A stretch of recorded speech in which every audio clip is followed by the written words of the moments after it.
A Corrida da Fogueira, realizada pelo 3º Batalhão de Polícia Militar, reunia todos os anos diversos entusiastas do esporte. A ideia era proporcionar um momento de confraternização e superação, reunindo atletas profissionais, amadores e pessoas que são apaixonadas pela modalidade, fortalecendo o vínculo entre a polícia e a comunidade.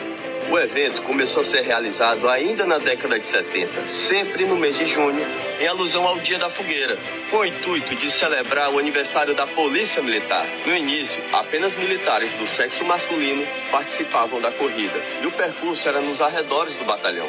E em 1980, o público civil começou a fazer parte desse grande evento.